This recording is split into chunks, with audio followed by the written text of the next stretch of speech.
Yo, people, it's another episode of Truth and Banter. It's your boy Flash, we got Big J and the rest of the studio audience behind them. Today we got my good friend and entrepreneur, Mr. Andy, aka Mr. Hairforce. Yeah, that works. Yeah? Was that good? Yeah, that works. I can work with that. That's fine. I can work with that. That's fine. Thank you for having me on your platform, man. Appreciate that. No, definitely. It's a pleasure to have you here. And this episode is entrepreneurship. Okay. Entrepreneurship amongst our community. Yeah, entrepreneurship amongst our community. Okay. Because sometimes in our community, there is quite a lot of entrepreneurship going on within the community, but sometimes they don't get highlighted. Yeah. So this is part of the reason why I brought you on, because you're a guy that just come up from humble beginnings, and you've got 2 barbershops. Is that correct? Yeah. And you got what else? You got youth academy. Training academy. Training academy. Yeah. So we're delivering MVQs level 2, level 3 in barbering and apprenticeships, traineeships, that kind of stuff. Yep. So that's big. Come on. Yeah. Because I see on your Instagram, I even see you at 10 Downing Street or something. Was it?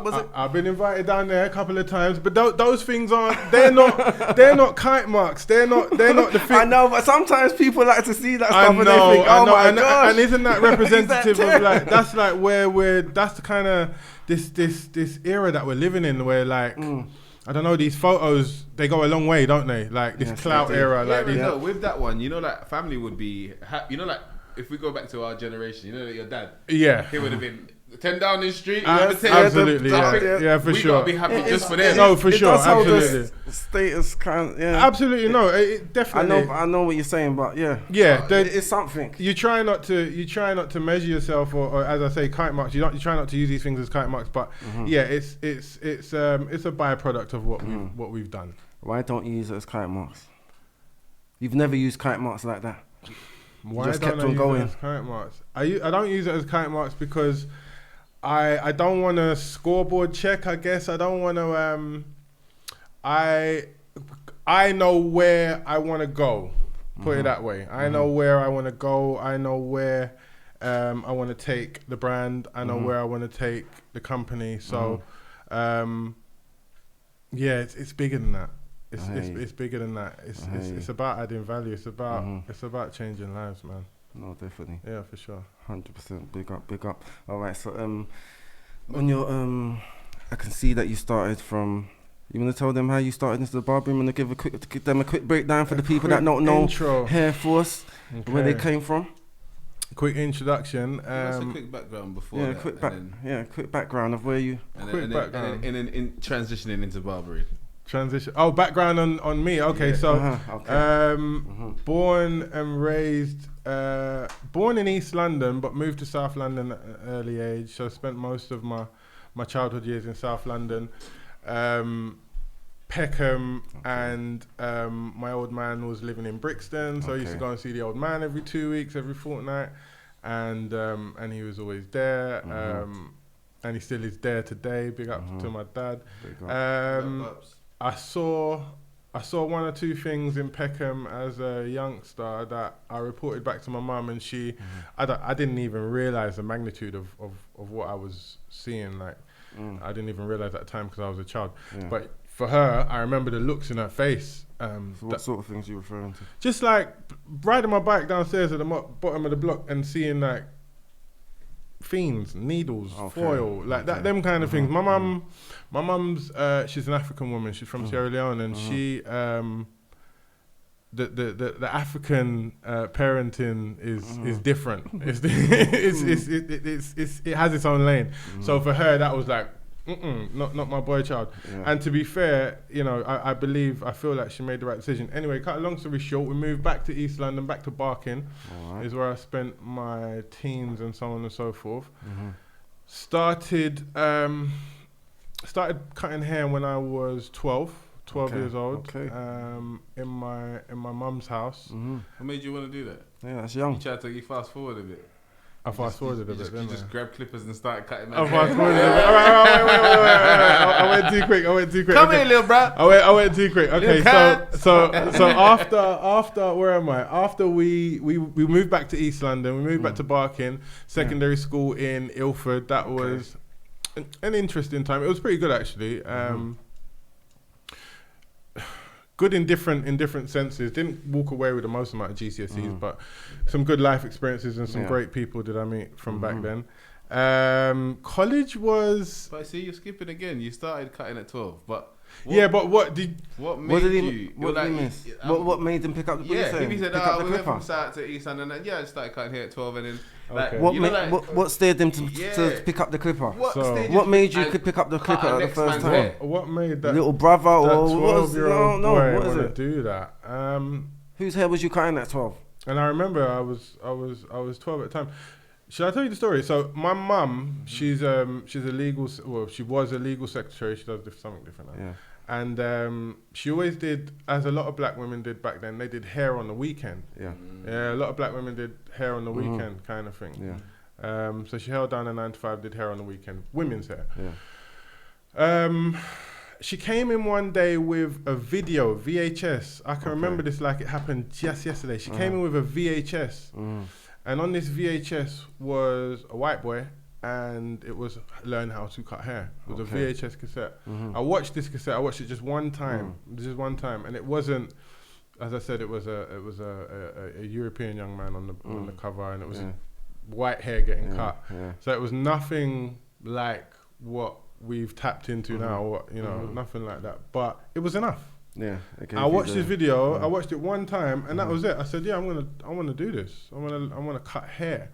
And obviously, the early stages were foolishness. It was just. So your mum got it because she was possibly thinking about. She was possibly right, exactly. And then. Think about it. Them days there wasn't bare black barbers. When I was a youth, you might have to go to a Greek man to cut your hair. Old school. Yeah, there was. I'm saying there were. It wasn't in abundance. It wasn't in abundance. It just wasn't in abundance. You weren't just gonna touch that road, and if they're not gonna cut your hair, you can go to something else. If the main one is round, it's round. For sure. It wasn't. They weren't in abundance. No, so it's not like you went to the barbers and His story is probably very unique on why he wanted to barber rather than someone that's actually just on the barbers every Saturday. And absolutely, for sure. For sure. So after watching that video, that was enough. That was a seed, and the seed's just been growing ever since. The seed's been growing ever since, and so those years were they were nonsense, just friends cutting uncles, making mistakes and that kind of stuff throughout the teams and whatnot. It wasn't until you say you're self-taught. Yeah, and this is the thing, and this is what I say to students and I say to staff, younger staff members today. It's like the platforms that they have access to today, i.e. training academies, i.e. Instagram, YouTube. We didn't have that. Like the barbers that are doing their thing today, the sliders, the HDs, the dialer cuts, and all of the there's so many names. Doing at the top of their game, we all came up the same way. We didn't have access to all of that. Like we had to make the mistakes, and we had to had to go to school looking crazy for a little while, and take the laughter and whatnot. We didn't know at the time it was creating something, but it was creating something. Do you know what I mean? We used to get £2 chips from Slider before he was a proper barber. Like, he was teenagers. When he was first learning the game. Yeah, this is it. This is it. Like it all starts somewhere, and at the time it was, it was just nonsense. We didn't know, but it's a talent, though, a natural talent. It's a skill, it's a craft. And my dad always said to me growing up, he was like, get a skill, get a craft, get a skill. He was more referring to things like plumbing and whatnot. Trade, but a day like today, I understand what he was talking about. Like once you've got that, nobody can take it from you. No one can take it from you. So I get what he was trying to tell me. No, definitely. Would you say like a barber is needed as a plumber? Is that what you mean? No, what I was referring to was when he was telling me get a skill, get a craft, he was more referring to trades like plumbing or He weren't really looking at barbering he wasn't as a trade, thinking. like, for him to. No, he wasn't thinking take that seriously. Yeah. He's a plumber and a gas man and so on and so forth. So that was probably more. Of course. And that's needed. That's needed. Like every other skill is needed. Do you know what I mean? But the barbering thing is needed. It's needed. It's needed. 100%. Business is about supply and demand. It's needed. Yeah. People have their toilet blocked and they'll go as long as they can get their tube. You know? Absolutely.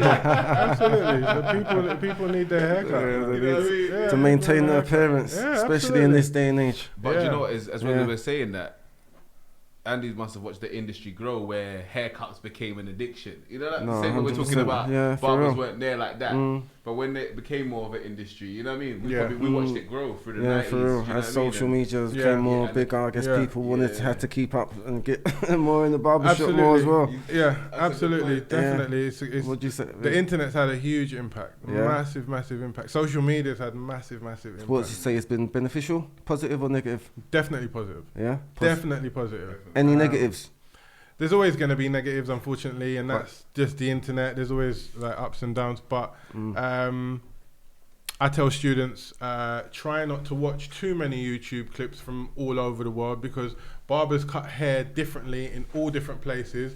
What you want to do is concentrate on your foundation and build it for that, because I find students coming into the academy and they're like, I saw this technique, let me try it, and then the haircut, it doesn't work. So if you want me to mention a negative, that might be one, but in terms of the positives, oh my gosh, like you have it's just sped things up. It's personified things, it's sped things up, it's put things on a grand platform for the world to see now. And now it's actually cool to be a barber.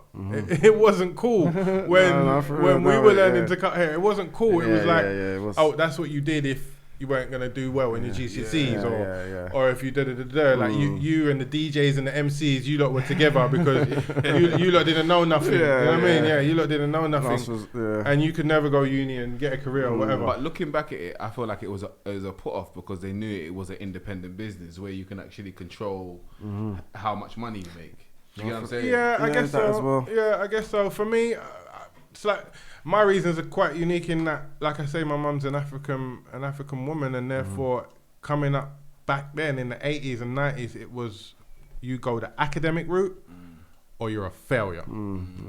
If you don't do the books thing, like the GCSEs, the A levels, the degree, the career, if you're not taking that route, failure. Anything else is a cop out. Yeah, exactly that. And my hats off to them. They didn't, that generation wasn't trying to, it wasn't intentional, it wasn't coming from a malicious place, but that's what they knew.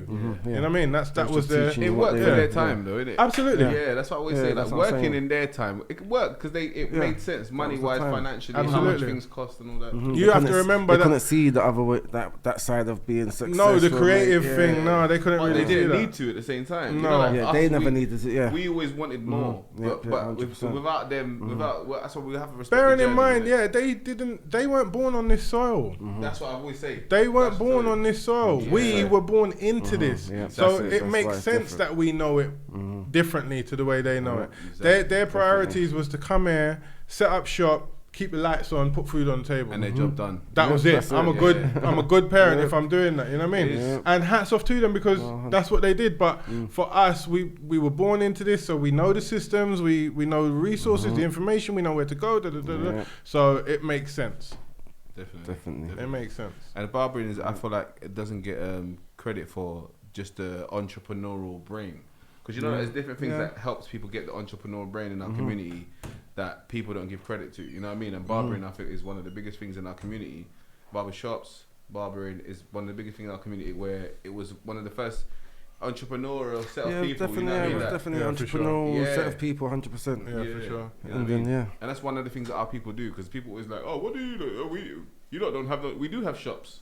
We might not have sweet shops because that's not really our thing. But do you lot have as many barbershops as us? You know what I'm saying? Or do you lot have any? You know what I'm saying? There's things that we can. Yeah, for sure. Definitely. Yeah, for sure. All right. So obviously you was barbering, cutting your friends and that. So where was the what made you open up the first shop? You just thought, I'm getting so many clients now. What happened? I was I think I was about 20 at the time. and my eldest child is actually her birthday tomorrow. She's gonna be 19 tomorrow, man. Look at the greys there.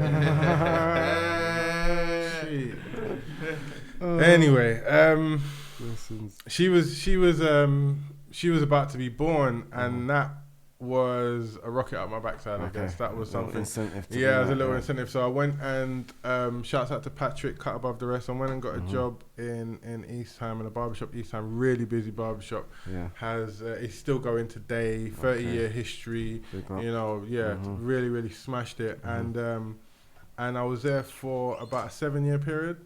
About a 7-year period I was there, and essentially I was just building bricks. I didn't know what I was building. I was building bricks. We were doing competitions. We were doing a bit of community work. Yeah. We were getting a bit of notoriety. Clientele base was growing. So the next logical step was to see if I could be all three. When I say all three, the technician, the manager, and the entrepreneur. I believe it takes all three of them to run a successful company. So I knew I had the technician side of things because, you know, I was a barber. I was a good barber. I was building momentum, thankfully. I didn't know if I had the other two. I didn't know if I could be a manager or if I could be an entrepreneur. So the next logical step was to give it a go. And after 7 years, I didn't so much learn about the cutting hair side of things whilst at that business. What I did learn was the business side of things. Where did you work before you had your own? Cut above the rest. That's where he's talking. That's where he was. That's what he's talking about. Where he worked. No. That's where he used to work. Yeah, cut above the rest. Cut above the rest. Where's that barbers? That's in East Ham. Yeah, that's in East Ham. And at the time, so that kind of gave you an idea of the managerial and that sort of side by just looking on and seeing what's going on. Yeah, absolutely. It was a really, really good time. Taught me a lot. I never had a full-time job in my life. I never worked a 9 to 5. So I didn't know what it was like to actually hold down a job long term. I didn't know. I didn't have a clue about that.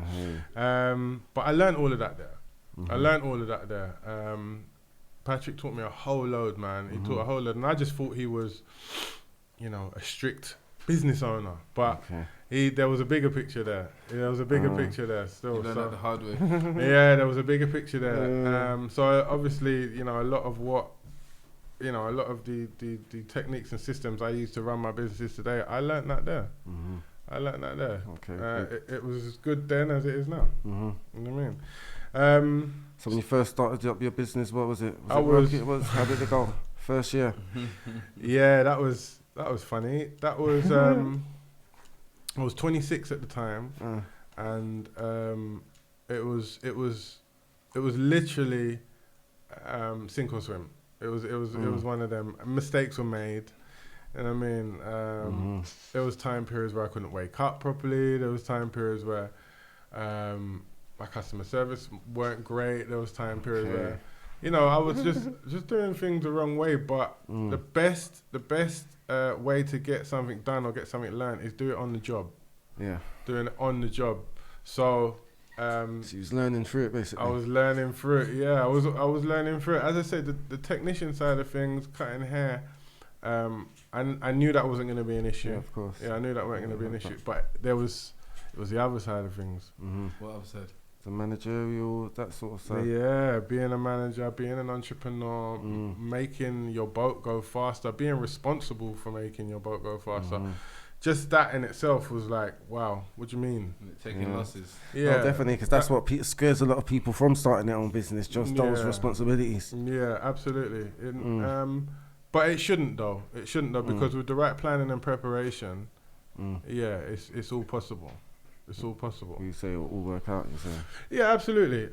As I say, I stick by it. The best time or best point of learning is doing something on the job, learning on the job. Definitely. Learning on the job. So there is no perfect time to do anything.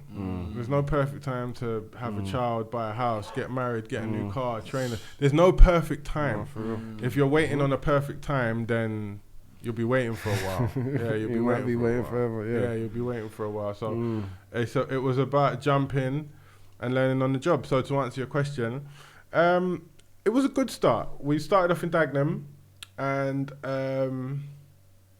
Yeah, we had a good time. It was all right. It was good. There was a lot of learning, as I say.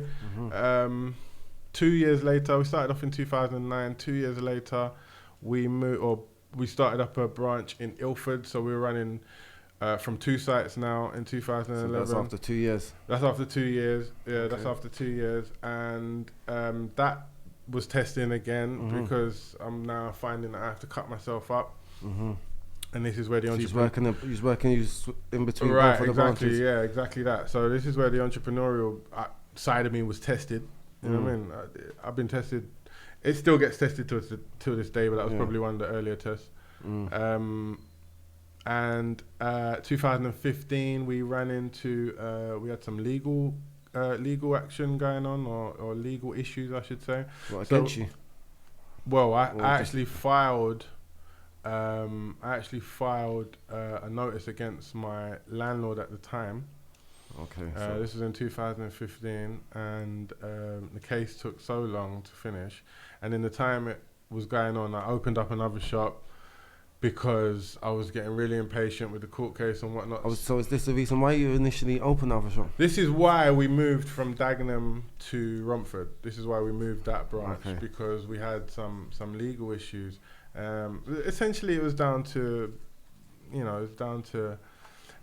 somebody, a landlord, thinking that that they could just do what they like, break terms of the contract, move outside of the law, so to speak, and so on and so forth. Subsequently, we won the case, and I was ordered to go back to the property, but I never did, because I'd already moved the shop to Romford, and I knew that the guy there, I didn't want to work with the guy. I didn't want to work with the guy. Subsequently, he no longer has the property, and it's all falling apart. But yeah, it's been a journey, man. So you moved from there to where? What do you say, Dagenham? From Dagenham to Romford. Dagenham to Romford, and then you open your other shop. Where's your other shop? Other shop's still in Ilford. Okay. Still in Ilford. Okay. We did have a location change there, but it's still in Ilford. So we're operating from Ilford and Romford, and most recently, I guess 2016, we launched our training academy, also in Romford. Okay, that's big. So Yeah. what's that about? Yeah, so we were able to find ourselves in a position where we could set up an accredited, approved training center, VTCT approved training center. So there are 2 awarding bodies for barbering qualifications in the UK. You've got City and Guilds, who you've probably heard of, and then you've got VTCT. So we are an approved VTCT centre, and this is where we deliver our barber training. So apprenticeships, traineeships, private courses, that kind of thing.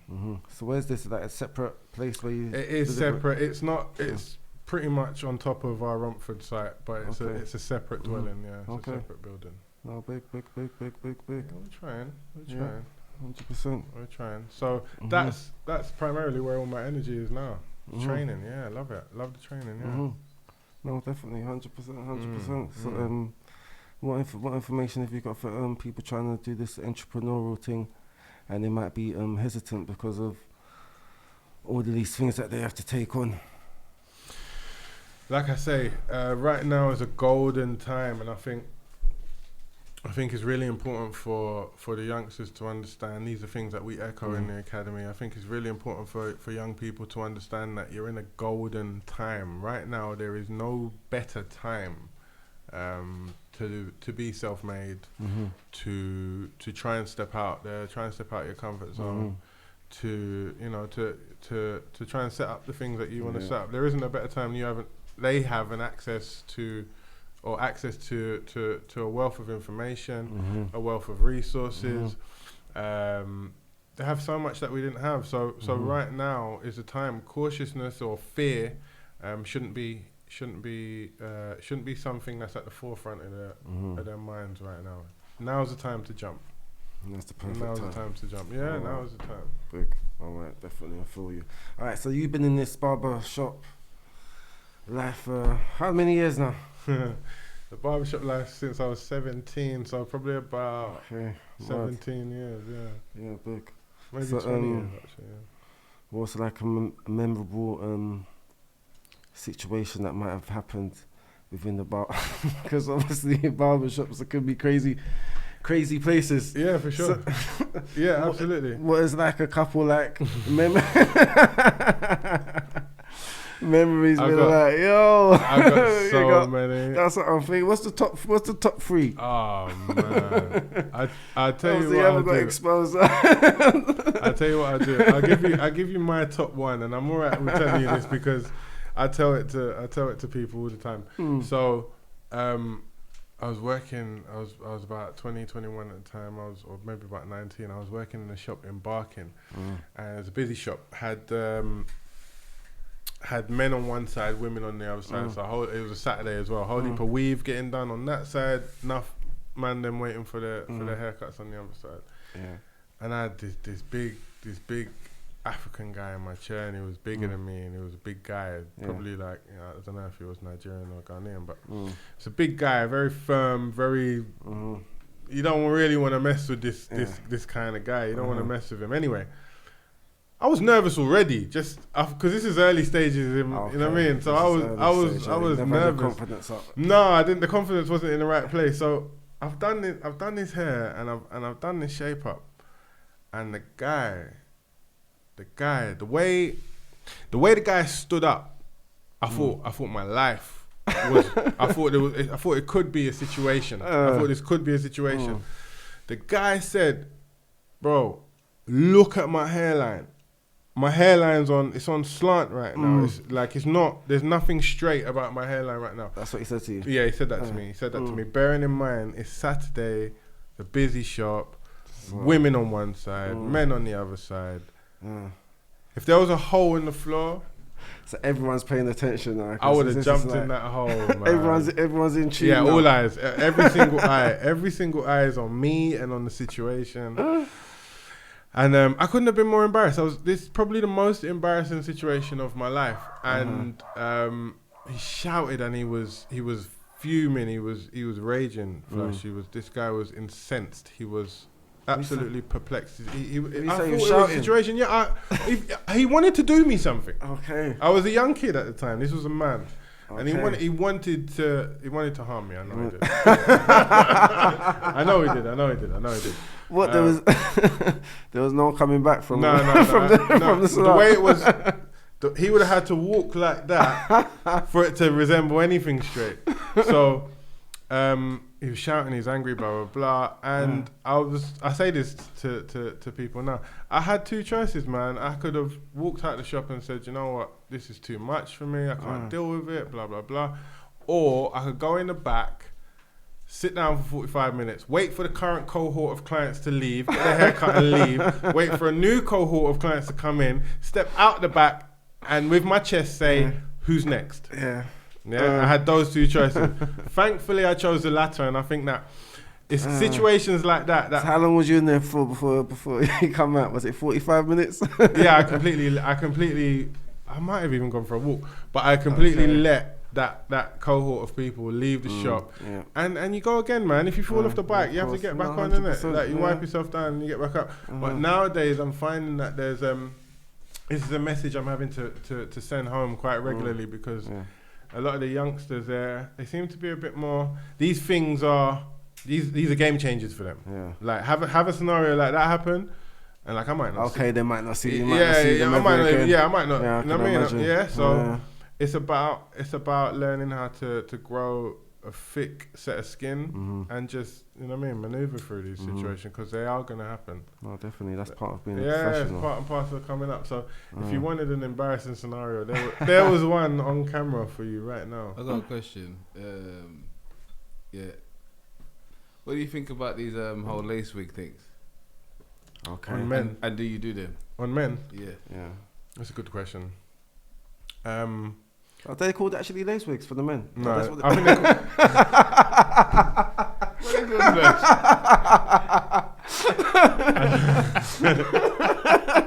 I don't know if they're called that. I don't know if they're called that. Lace wigs for men, yeah? I think they're called hair units. I think that's what they're called. That's the first time I heard that. Yeah, I think that's what they're called. I think they're called hair units. And it's a good question because I'm completely conflicted. I'm split right down the middle. the personal side of me is, I was born in 1982. Like, we came up in an era where men don't really, you know what I mean? Like, we don't. That's not what we do. When you lose your hair, you know what I mean? You lose your hair. You change your haircut. You know what I mean? You grow a beard instead. All of that. That's the personal side of me. Yeah. The business and the modern day side of me is very much like, okay, if that's where the market's at, that's where the market's at. You're not gonna get left behind. No, we need to keep up to speed. Shouts out to all the barbers that have tapped into that, Josiah and a few other people. Would you would you not use it? What, personally? Wait, do you do it? No, I don't do it. You don't do No, it? I don't do it. I'm saying, would you ever use it though? No. Sorry? You don't want to pop out in dreads one day. You know, there's one day you just pop out in I'll pop out in dreads, just come out. Future, yeah? Yeah, because I just want to have dreads for the I don't know weekend. you grow all them dreads Yeah, cuz. from a month ago. In the future. I see certain man just, they come in there bald, cuz, and they leave him with big locks. No, I seen it. Yeah, Oh, I have seen it. It's all over the internet, man. Yeah. It's all possible now. Apparently, it lasts a couple months. Okay, so haven't you been considering For myself or for for your business? Absolutely, 100%. What about for yourselves, though? What about you, Flash? No, not for myself. No. You want quick dreads for couple pictures? Quick 2 weeks in Jamaica? No, 2 weeks in Jamaica. Where am I going with the dreads? Am I even going in the beach with it? It drops off on the beach. In the beach. On the last day, you got to do a one picture where you know just flipping the dreads in the water. He said 2 weeks, man. I don't know. Only time I do that from acting or something like that, you know what I'm saying? Yeah. Something like that. But no, not for myself, personal, just for myself. Quick 80s high top now. I'm good. Quick. No, I've seen it done, and boy. You never do it. I've even seen people get the implants. What's 12 days? No, but got that's, it, the implants is something else. People getting tattoos on their head. Yeah. How do you trim the people with tattoos on their head? With great care. Okay. Yeah, with great care, because their things was like their things sensitive. So Was it sensitive? Well, obviously they've had the procedure for a reason because they're obviously worried about certain areas or whatnot. Yeah. So you have to work with that. Do they have to tell you though as well, or if they don't tell you, it can be a bit mad?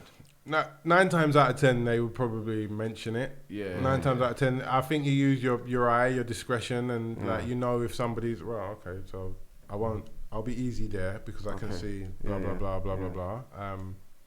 So yeah, you use your discretion as well. But more time, they will come and say, actually, I've just done blah blah blah. So can you? They will be forthcoming with that information. Do you man use the futuristic spray? And man come out looking like manga characters. We do. And you know what? What is the futuristic space? I get it sometimes. So everyone knows it darkens the bed. It darkens the bed, but it makes your hairline super sharp. Yeah. I thought it does that by darkening it. No. Because it's a black spray, isn't it? Yeah, it's a black spray. So you get in the shower, for the guys that's they're worried about certain parts. Yeah. How long that's kicked off big time. How long does that last for? Man, that's a couple of days. You know what? Nobody really talks about it, and I tell you why. You know why? Because what men don't really want to say is that they're not washing their hair for 3 or 4 days. But I've got people that say to me, that lasted me 3 or 4 days, you know. They're in the shower. I know you ain't.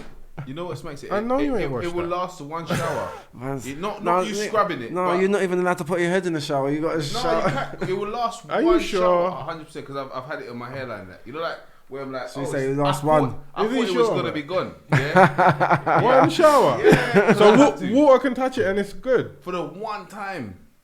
Okay. So one shower. What's that? And that's on the first day. That's on the first day you got the trim. You can go and have a shower, and that one will keep. Yeah. Okay. Because it's just been done. You might lose a bit of it. Because for me, I prefer to lose a bit of it. Otherwise, you start looking like a manga character. Right. It's too hard. It's just too defined. Yeah, I know. It's just you're looking like anime. Rub off some of the anime looking. Yeah, I hear that. But no, it's kicked off. That's why you've got it. You're getting it. And so many people. So many people. It's kicked off big time. What? So how did it start? Did you just put it on people naturally, or you would just ask them before? Is there extra cost? No. For us, it is.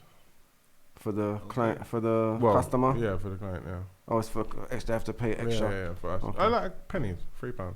Okay, It's nothing. But sometimes it's just in the charge, right? Like you have like then you have set levels of trims. Can't be in the charge if someone don't want it though. Like my barber's got the basic trim and he's got like a deluxe, that's what he calls it. And Okay, and the deluxe comes with that. You get the towel on your face. Okay, and you get all that spray. How much do you charge for the deluxe? For 40 quid. That's good. Yeah. That's good. That's good. I like that. I like to hear that. I like to hear, like we were touching on earlier, I like to hear that inflation has kicked in the industry. Like I like the fact that barbers are now like. When you get the treatment, because he gives you the treatment, when you get to him, he's giving man the towel, he's giving man the face masks and all of that with the trim, like, and you feel like the £40 worth it. If you didn't feel like it, you'd be like £40. I'm going to someone else that charges 15, or 20. But when someone's giving you all the treatment, you feel like you're going for a little grooming. And how much is that like worth? Like you can't really put a price on that feeling, can you? Like that feeling, you know, when you walk out with that feeling, like you can't really put a price on it.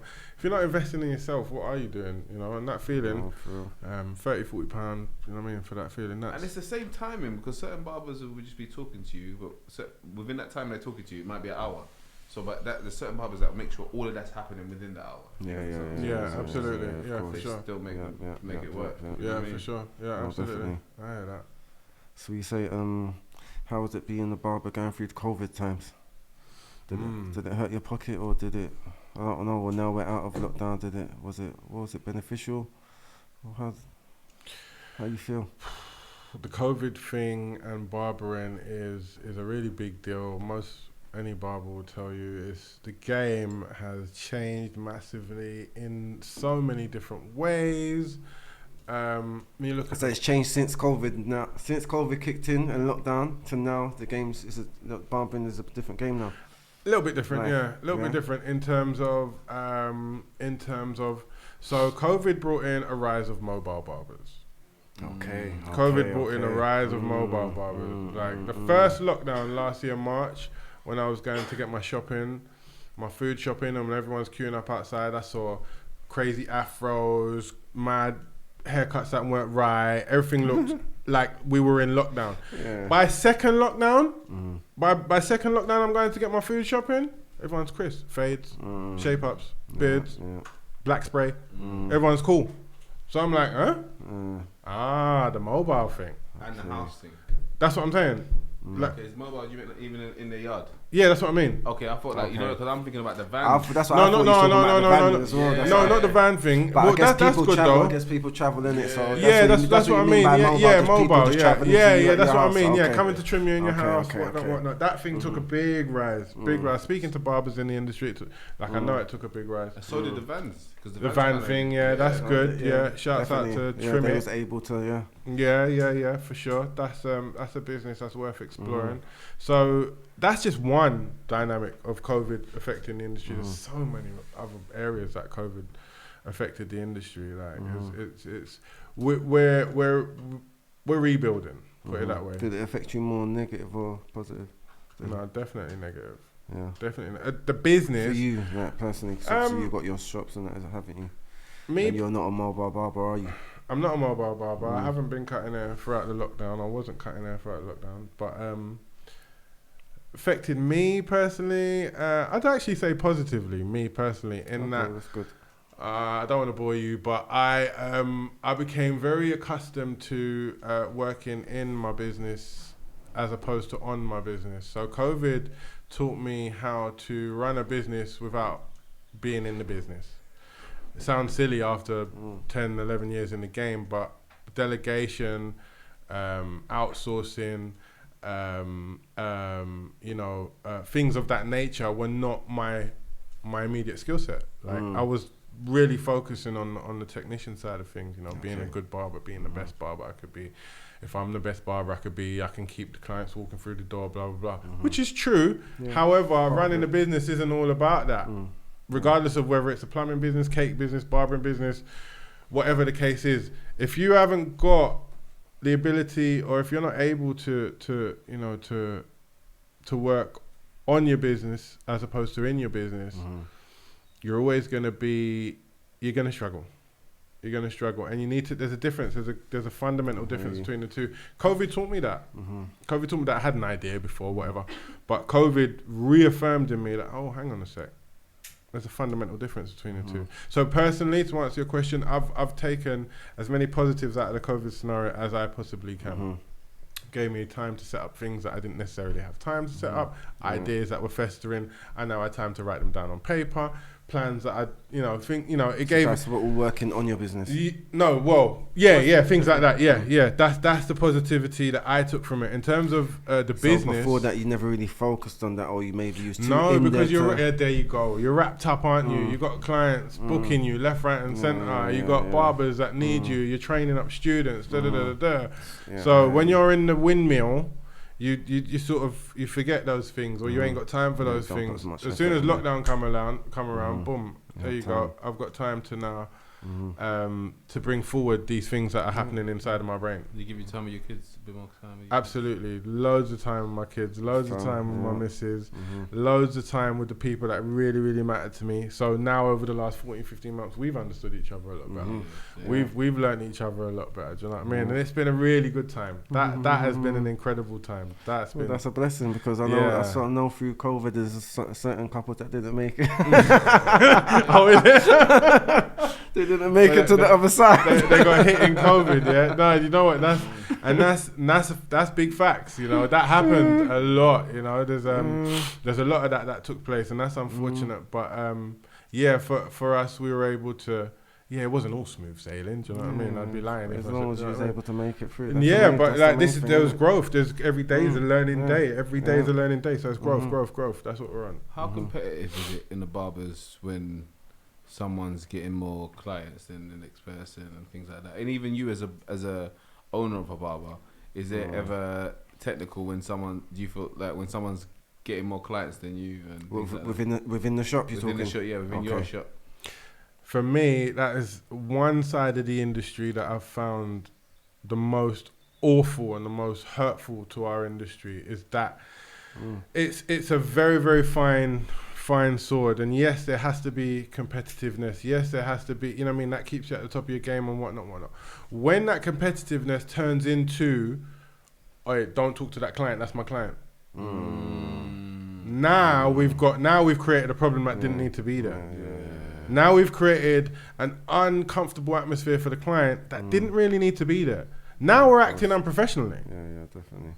Do you get where I'm going with that? But so to answer your question, the competitiveness, I find it's there. Yes, it's there, and it has to be there, but it has to be controlled, and it has to be very professional.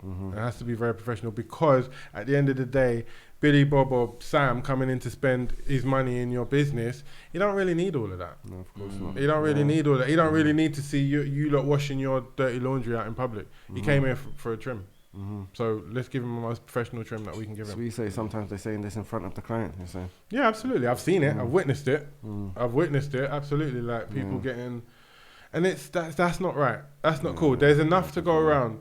So you know what? One of our mottos is a client isn't your client until that client tells me that he's your client. I don't want to hear from you. Yeah, of course. That's your client. Don't tell me that. If it's my turn to trim, or if it's his turn or her turn to trim, I expect they're obligated. They're duty bound to ask that person, whoever walked through the door, are you, good afternoon, good morning, what have you, are you ready? Are you trimming? They're duty bound and obligated to ask that. It's nobody's place to tell anybody. It's up to the customer. Absolutely. Even though sometimes some customers might not want to refuse because they want to be polite. Yeah, and that's a thing. That is a thing. That is an actual thing. That was me when I was young. No, that is an actual thing. That is a thing. It's a thing. It's a thing. I don't really want to go. No, it's a thing. It's like I don't really want to tell my man. I like my man's one better. But I'm just gonna. Yeah. So let me. But and that's maybe like the whole. It's a cultural thing, I guess. Like the one or two changes needs to be made in that. If a customer feels that way, then he should feel comfortable to voice that without having to worry, what if my man gets upset? What if the next time... It's business at the end of the day. There you go. You know what I mean? There you go. But it's too much personal feelings involved, too much emotions involved. Because you talk to the barbers and you have a conversation where you ask him about his kids and all that. Now you think you've got obligation. All of that. All of that. You might but come he's to a the cool barbers guy, but I like it. there's bills involved as well. So you're like, look, man, I got bills to pay. Hey, you got it. You know that it's not your customer, but you're like, yo. Yeah, and this is the thing, and you have to, I feel like you have to set your stall early. Like, so running the business, you have to let these things known from early. Look, this ain't the kind of atmosphere we're trying to create. Like, you know, this isn't what we're on. We have a system in place. Whoever comes in first gets the first customer, second gets second customer, so on, and that system repeats itself throughout the day. The only time that breaks down is when the client specifically asks for a certain barber. Like, so you set things up, you put things in place, and you try and minimize. You're never going to eradicate, unfortunately, but you try and minimize.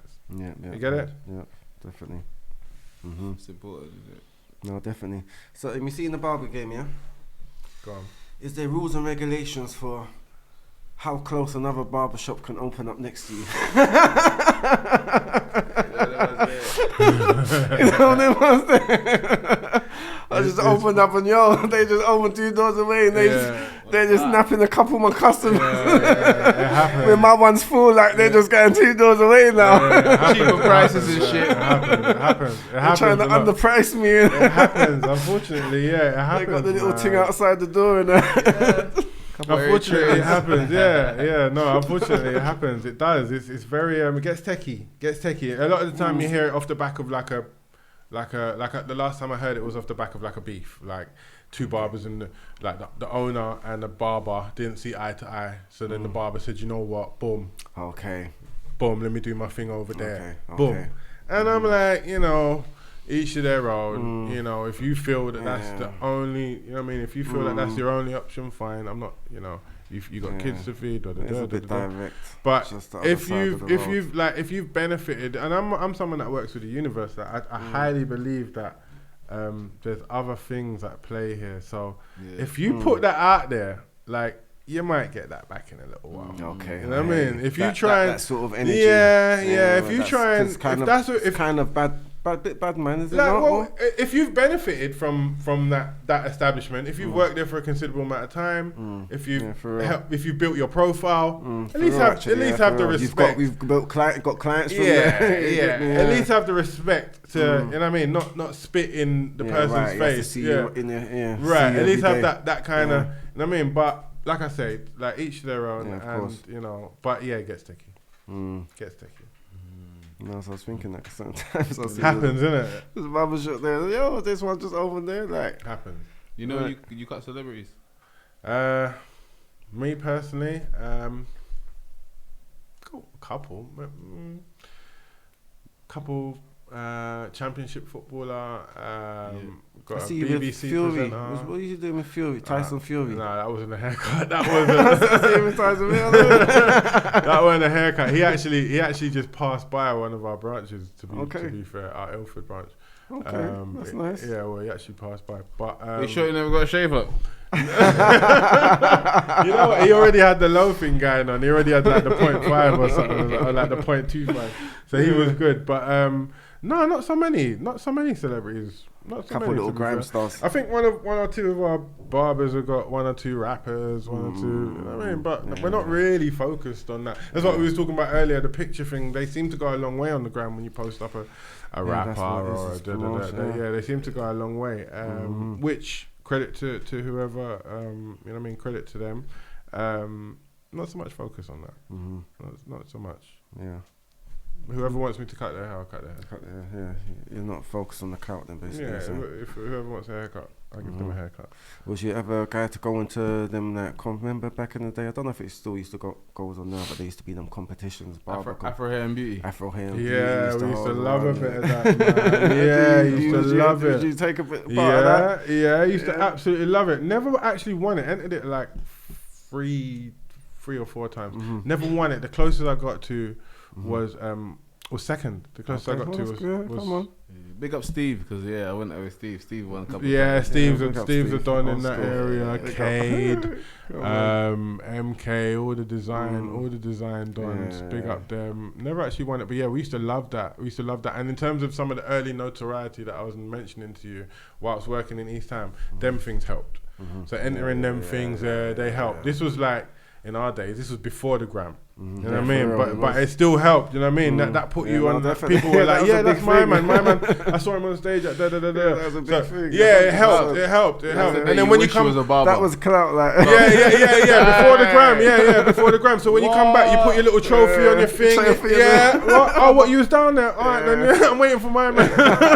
Before even the trophy, you lot was the highlight. There was so much gal there them days. Yeah, it was. He was a barber. He was like, it was busy. It was busy. It was busy. If you're an ordinary guy, you're still trying. You're like, but this is the barber's day. Yeah. On that day, and because it was like Afro hair and beauty, there was always like a lot of females. Definitely, Them days was different now. You know what I mean? Music, there was Does that music even still stages. happen? Does that stuff still happen? It was nowadays. Before COVID, it was. Oh, was it? Okay, cool. It was at the Business Design Centre, but it's not the same as It's that. not the same. Okay. It's not the same. It's not the same. Energy's not the same vibe. No, energy's atmosphere. It's not the same. Energy's not the same Can vibe. never be like Ali Seems like Padi. I don't know if it's more formal. I don't know.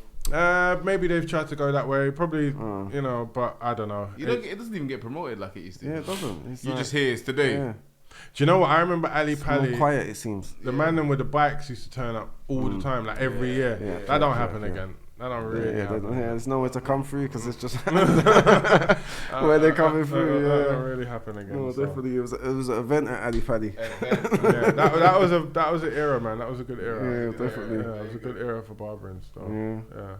No, definitely. Even just the hair industry, when we say about Afro hair and beauty, you know, like Yeah, there's so much beauty, hair. products that you could learn. You know, you spend money you think you're gonna spend on. Yeah, for sure. On some different products before you can get shea butter on the road. You can get shit. Yeah, for sure. No, for real. Before it was accessible like that. That's where you get the exclusives, like trying out the new products. For sure. That was good time. Yeah, we used to do all of that. And I implore any barber any up and coming to get involved, man. To forget the winning, but get involved. Like get involved. It will help. No, get involved. Yeah, 100%. All right, let's just. So what's before you touch it, let's talk the future of barbering. Where do you see barbering going, and where do you see like the future of? Because obviously even tools wise. Within the last 5 years, whether it's the spray, whether it's, you know what I'm saying, we've seen even the face masks and all of these kind of things that they're so where do you see barbering going? the lace wigs, as we said, the units, So barbering's going into basically lace wigs. Barbering's going, and because I'm not even saying it like that. There's so many different, you know, like we said, not saying like that genders. Let me just say that, obviously barbering's needed for all of them, so they're gonna have to facilitate different communities and things like that. So how do you see the future of barbering? Do you see it being more of a salon, like a barber's being more of a salon these days? And salon where everyone just goes into a salon. Yeah, because like everyone gets seen in the same section. Because when you think about a barber back in the day, all of us, you think about even food being cooked for some reason in the barbers. You know the ones there, or hair's being done. You know, like places like Aquarius or you know, like there was always salon/barbers when we came up. You know what I mean? If anything as well. So you had that mixture, and then maybe certain people that get their hair cane rolled would go downstairs and then get their shape up after. So we had still a mixture of that.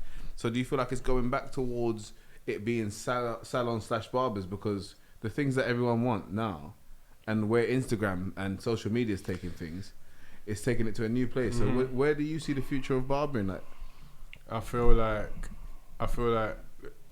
barbering's been pushing for the last few years for more grooming. I feel like the grooming side of things has taken off. It's personified, in the last couple of years. So like you touched on the masks, the steam, the hot towel, the blah blah blah. Like the grooming side of things, it's not a race thing either. White men, black men, Asian men, just men in general. The grooming side of things has taken off. So in terms of the future of barbering, I feel like men are gonna become more forthcoming with paying that £40, £30-40 for that's the way to get groomed.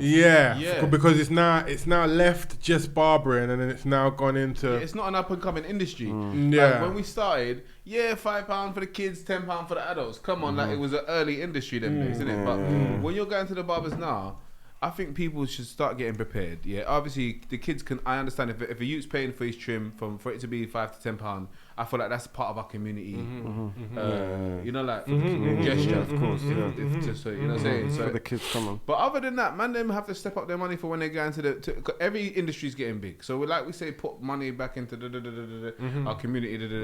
Like go to your barber and give. If you spend spend them good change with him, and you will see. He will spend time with you because he's got time. You've paid him for the time, and within that time that you've paid for, and the appreciation that you pay for, you're gonna feel good after. You're gonna feel for good sure. after, you know what I'm saying? Yeah, for sure. Yeah, it's definitely an investment in yourself, as we touched on. It's definitely an investment in yourself. So, it's good to see. It's good to see barbers taking it more seriously and able to up their prices a little bit. And it's good to see clientele respecting that. It's good to see. It's good to see clientele actually saying, "No, hang on a sec. My man ain't really just doing this for fun." Like this is his thing. This is his career. And like, even when the man goes to Tony and Guy, they're paying 50 quid for a trim. Like, you know your average guy that's from your ends. Rich guy. Like man, your friend that's got that hair, is going to certain places, he's getting a haircut, bro. Like he's not getting no bad. He's getting paid £50. And that was them days. So he's probably even paying £60, £70 now. You know what I'm saying? So it's just like we need to give if we want our community to be in the same place, we have to start giving at least the same, because a lot of different cultures come to us because of how great our barbers are. You know what I mean? And that's not even mentioned as well. The style of how the skin fade, and you know what I mean. You can't just get the skin fade certain way anyway, and we can cut any hair our community. You know what I mean? Definitely. Yeah, for sure. For sure, we get a lot of for sure. It's the fade in itself, just the fade in itself. I think about that a lot. I think about that, the fact that when I was a child, like I only used to see black people with skin fades. 100%. Nowadays, for real. Not everyone. Everyone gets a skin fade. So that in itself, we've always been good at that. We've always been good at that. How was the transition from skin fading black people's hair to to European hair? European hair. So get asked that question quite a lot in the academy. Pretty much the same thing, man. Hair is hair. Like this is the one thing that brings us together in the shop. Like whether it's black hair, white hair, or pink hair, hair is hair, and that's what we wake up for. So, little changes, little twerks, little method changes, little technique changes. The premise stays the same. Obviously, you drop that and you move on to your scissor work. That's a whole new ball game. You know what I mean? You're working with straight hair. You know that's a whole new ball game. You're sectioning, your column, your positioning, your angles. That's a whole new ball game. But when fading hair, not so much. Not so much. Little changes, small changes. There are things that change. There are definitely things that change, but you don't have to reinvent the wheel. No. What's important to understand about that is that when we used to go to open certain doors, certain salons that wasn't our culture, they used to tell us, we don't cut your hair. Yeah, for sure. Yeah, they can't. Yeah, don't ask them for no skin fit. No, but you used to feel the way. Yeah. You just want to go in there, maybe you don't even want nothing too big. Yeah. I'm telling you. Yeah, for sure. No, it wasn't everywhere. It wasn't everywhere. It wasn't everywhere you could go. No, it wasn't everywhere. It was quite unique. But like you said, there's a lot more now. Yeah, there is. There's a lot more now. There's a lot more space for us. The history has to be told. Yeah, for sure. There's a lot more space for us, man. No, definitely. Yeah, it's good to see. At least our culture, we embrace every hair. Like even like you said, he knows how to just quickly decipher the different hair. You know what I mean? Definitely. But I even see certain Europeans, they're able to cut all hair as well now. So yeah. What you can go and Tony and go and get a trim, you reckon?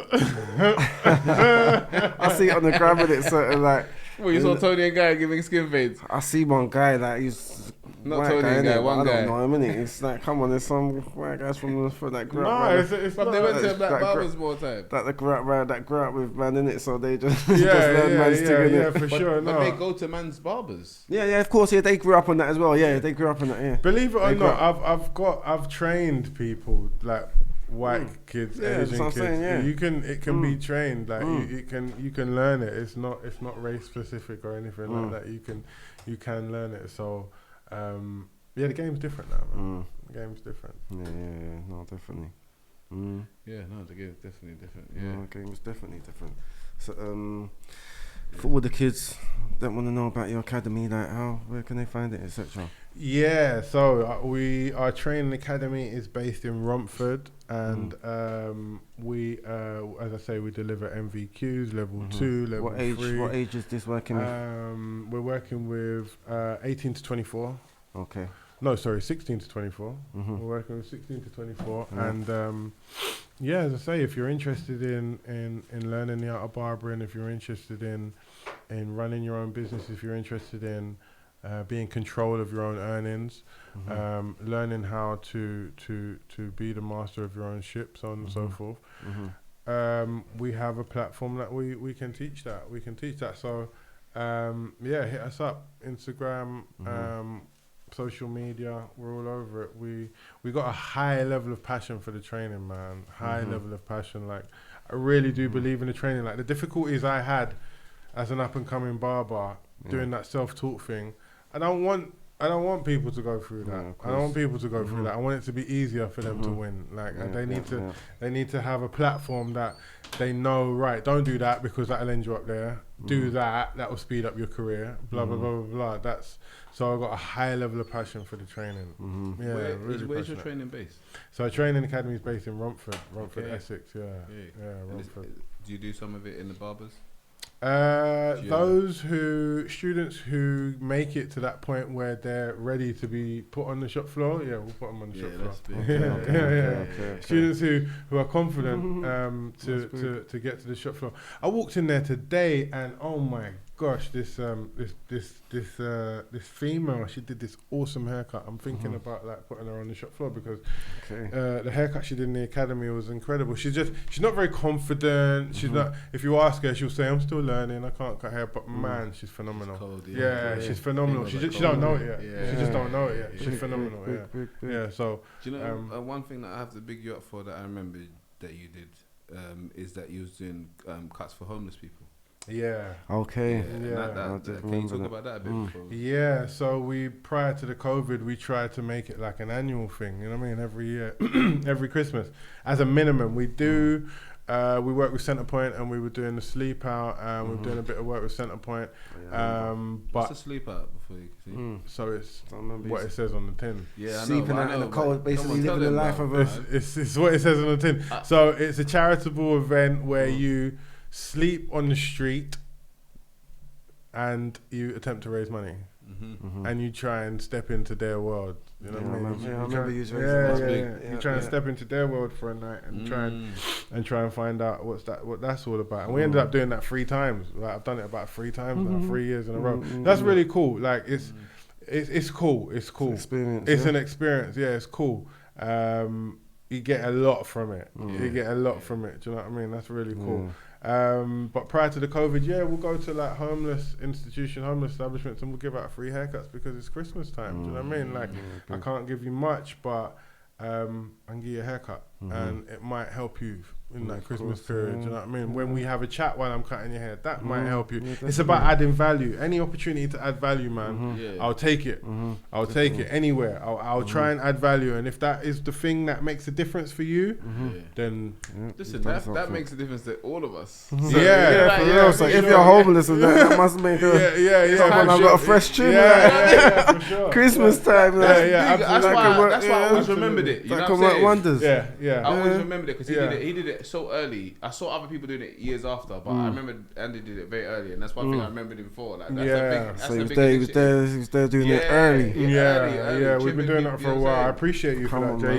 We've been doing that for a while. It's about adding value where we can. It costs nothing. It costs nothing. It doesn't cost nothing to try and help somebody. So let's help. Always good to give back. Let's help, man. Trim makes you discover yourself sometimes. Yeah, you're in the mirror like. With your sometimes you forget yourself. I know some of them homeless people just looked in the mirror like, yo, man, started coming back. I remember this guy. Like, I forgot about this guy. It can make a big difference, man. It can make a big difference. So if that's the difference, or even if it's the spark of the difference, if it's the beginning of the difference, that's enough for me. In fact, it's the beginning of the difference for the normal man.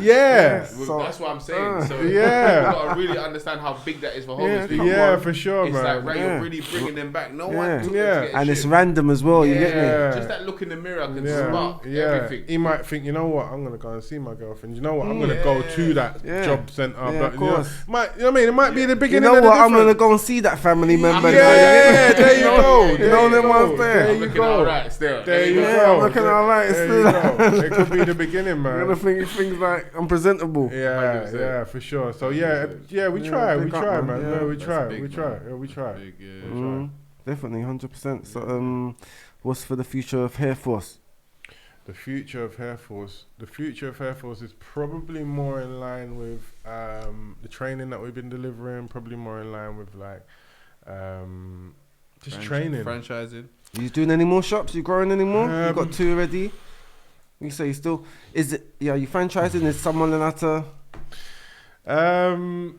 I wouldn't write anything off. I wouldn't. I don't know what the future holds. I wouldn't write anything off.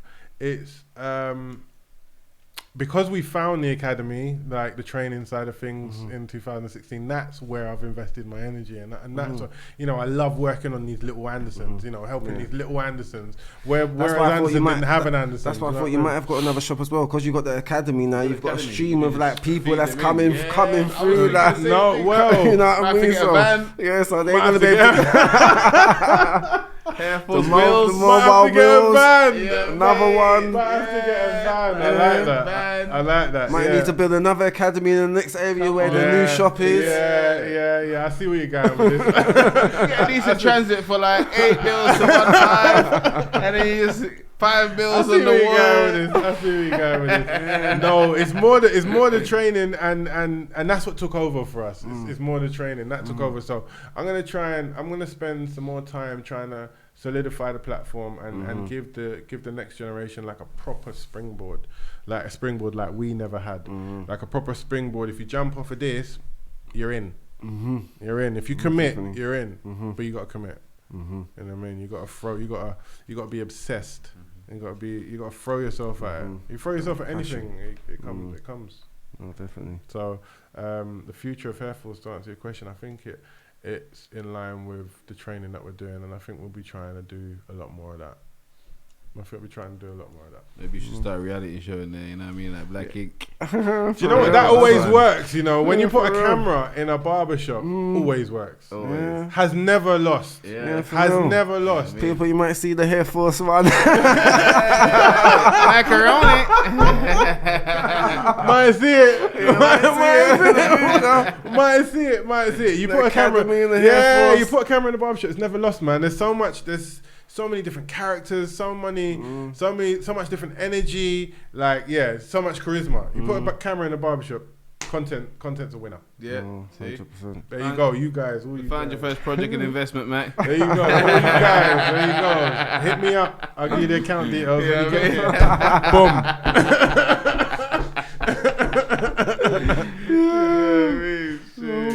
Big. That's wicked.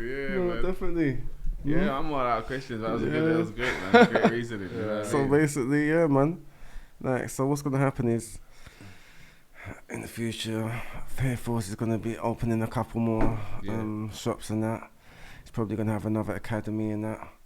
This is coming out of your mouth. I'm speaking it into existence right now. This is coming out of your mouth. No, amen, man. Amen. After he's gonna come back and he's gonna speak. Yeah. I'll come back. I'll go further into it. Yeah. I'll come back and he's gonna let me know about what I spoke. Yeah, and then you'll be giving me your account deal.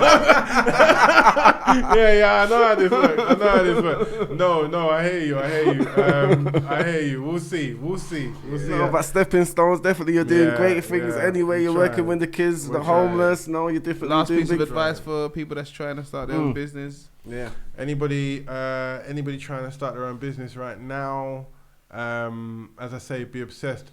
Never a better time. Never a better time. Never So ever. just go a head better time. first in. Yeah, be obsessed. Dive in. Forget what you don't know. Forget thinking, I need to. There's a perfect time coming for that. Forget what you don't know. You'll learn it on the job. There's no perfect time. You'll learn it on the job. If you are serious, you will learn it on the job. Doesn't matter what it is. Doesn't matter whether it's building airplanes, cutting hair, whatever.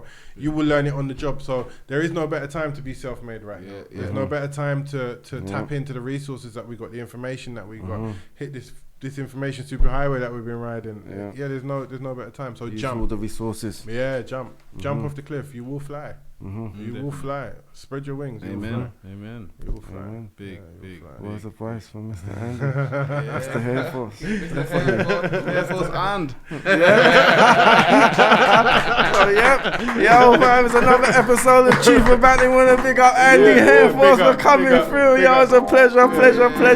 All the people, studio owners, Big J, yo, Mac Fuzz, yo, Big Scams in New York, people, like, comment, subscribe, people out. Big up. Big. Love it. Yeah, loved it. Loved it. That was brilliant. Jay, great.